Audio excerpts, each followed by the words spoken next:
Well, good morning. I've been struggling the last few days to throw together enough videos that didn't have a bunch of sound, noise pollution with them, and that even made sense, and I just couldn't do it. So I deleted all that other footage. We're going to start new today. It is Wednesday, and we got a load of stuff showing up here. So this isn't seed or chemical. This is going to be actually feed. So we've got some hard tubs, some mineral, some beet pulp, some, I don't even know what's all in there. And then after that, we're gonna get to fueling up that tractor. Oh, buddy found his truck. Since a little bit of disrepair. All right, good deal.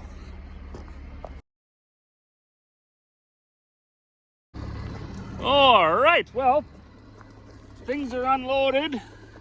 We ended up with 7 skids this time. To be honest with you, I'm not even sure what's all here. What do we got here?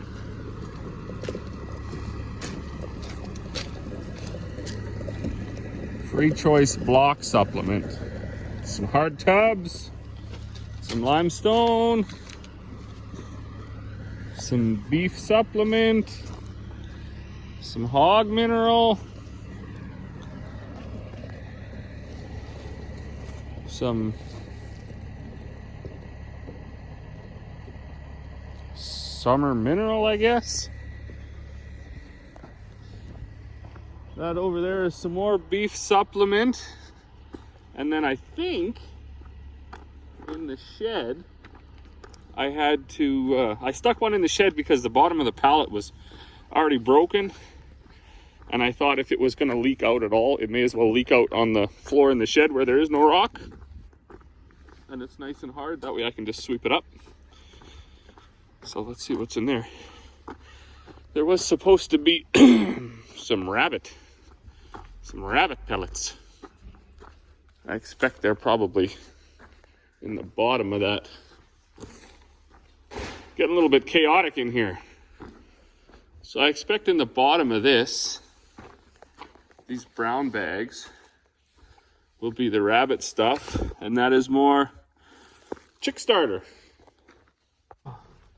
So, due to the fact that this guy arrived, and this is not going to be that dissimilar to other days, I do got to make a couple bags of 4-H feed for a few guys that were ran out running low, sorts, that sort of thing. So I'm going to do that before I go seeding today, just because that's how animals got to eat, right? So we got to put the seed in the ground, but it is early and the weather looks okay, so I'll take an hour or two here, make up the feed for those folks, and then I'll get a hold of them, and then Corey can load them up while I'm seeding today.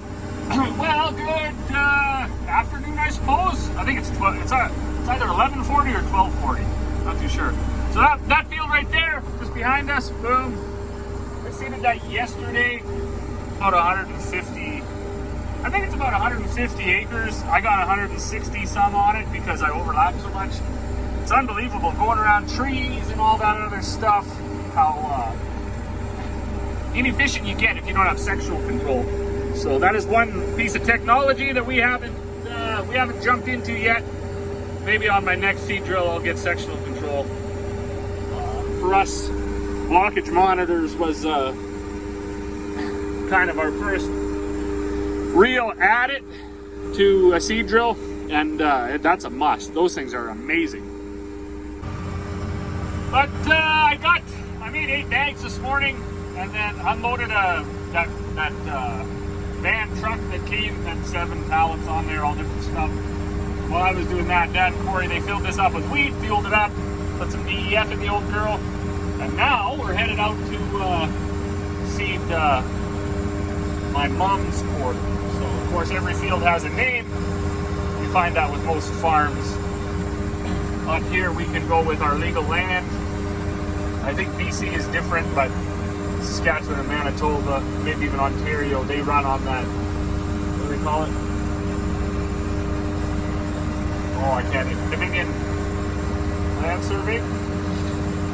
So, township, meridian, range, section, whatever. So, where this one might be like southwest of 1373, blah, blah, blah.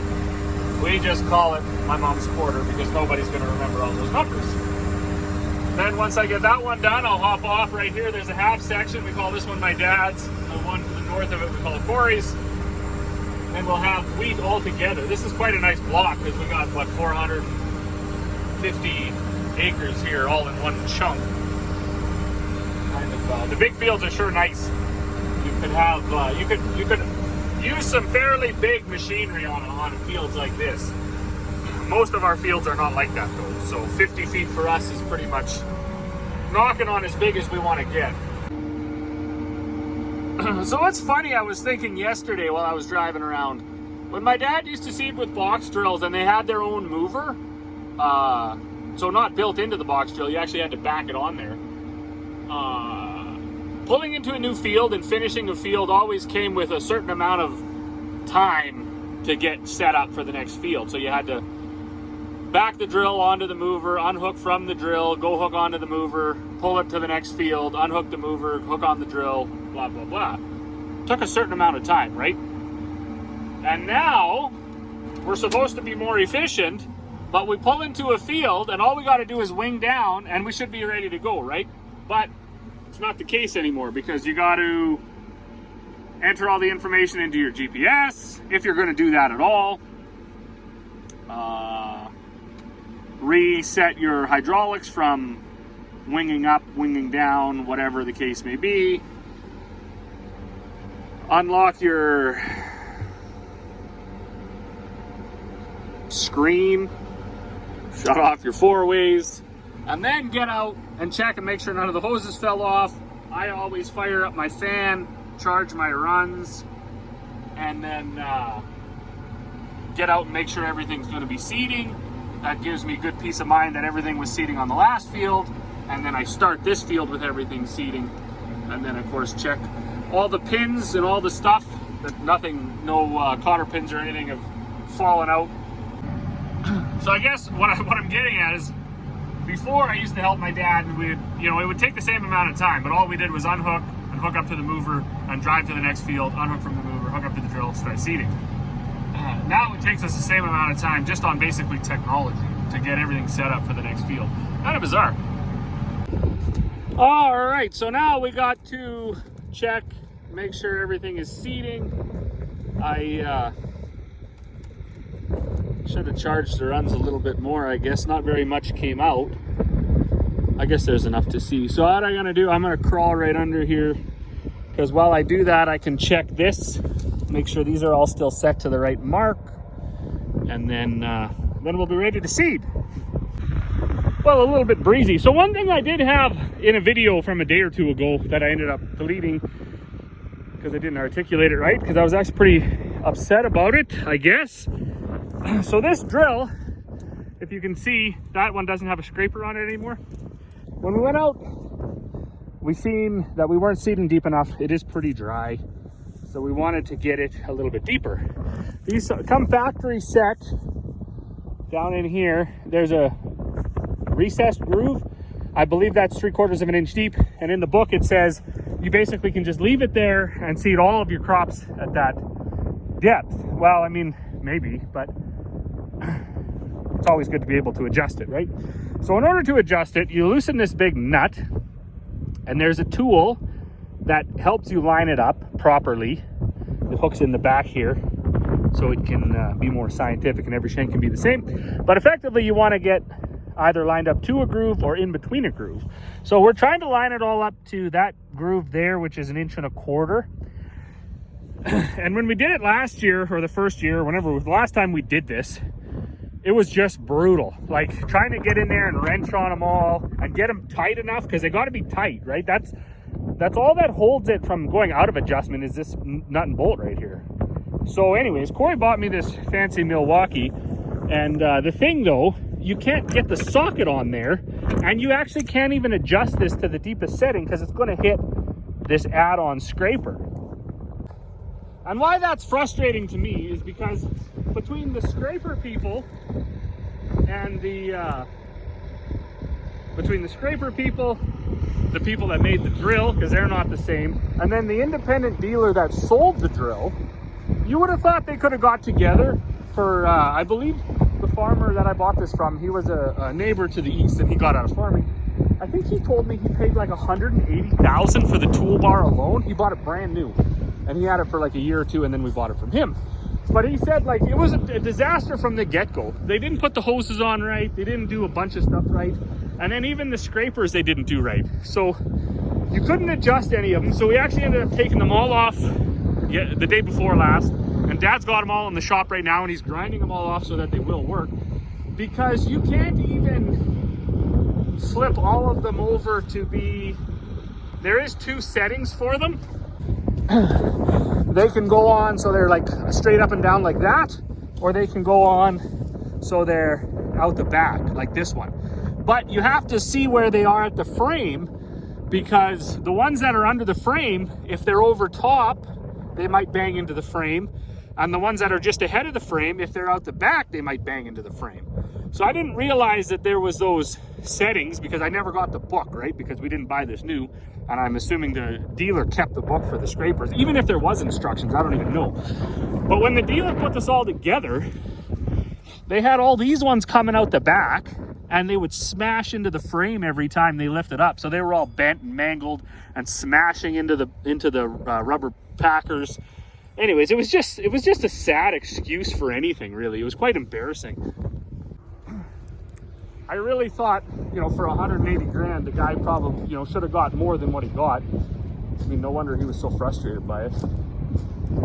But anyways, I do have my soil thermometer stuck in the dirt over here. It's been there since I started goofing around with my tools.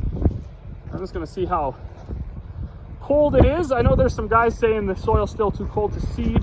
I was one of them 2 weeks ago, but we worked this ground like a week ago and we've had some hot days, so I expect the soil is warming up to seed into. So I would say 8 degrees. Is that how that goes? 2. Anyways, is it 8 or 6? 2, 4, 6. 6 degrees. That's warm enough for this guy. Well, look at this guy. He got 2 totes stacked up. That's intense. Well, good afternoon. As the days go when you're seeding. 5:30. Hudson away. Things are going okay. I did have one electrical, more of a software issue that shut all my monitors off. Told me it was deleting a whole bunch of stuff, and then when I got stopped and turned around, it was all back on. So that's never good. I know that, but it is what it is, I guess. Hopefully that never doesn't come back anytime soon. I also made a crucial error here. I got on scan mode, but I'm gonna run out of seed. See, it's going down at a rapid rate. So I better jump off the phone, text somebody, and see if they can rent me a truck. Well, it's getting on to be about 9:30, and I got about 10 acres left on this piece. And then we'll have about 320 acres in. And I think that's gonna be it for a day or two. It's still quite early, right? And I gotta say, I'm pretty impressed at the way everything came together. A guy's always chewing his fingernails when he pulls all this stuff out. You don't know which monitor isn't gonna read, or which sensor isn't gonna work, or which hose is gonna blow, or which chain is gonna break, or on and on and on, right? There's a million hydraulic things that can go wrong. There's a million mechanical things that can go wrong. So it's really, really nice to get out and get things started, get a few acres in. Not dissimilar to fall, right? We like to get out as early as we can take a couple loads, then we know our dryer works and our combines are going to work with swathers and stuff like that. So that was pretty much a big part of what we just did, getting these 2 quarters in. Plus, we've seeded on the 22nd of April before, and it turned out all right. So as long as we don't get stuff coming up and then a frost on about the 12th of May or something, we should be good. But anyways, that's going to be it for me. I'm going to finish up this 10 acres, and we will see you all tomorrow.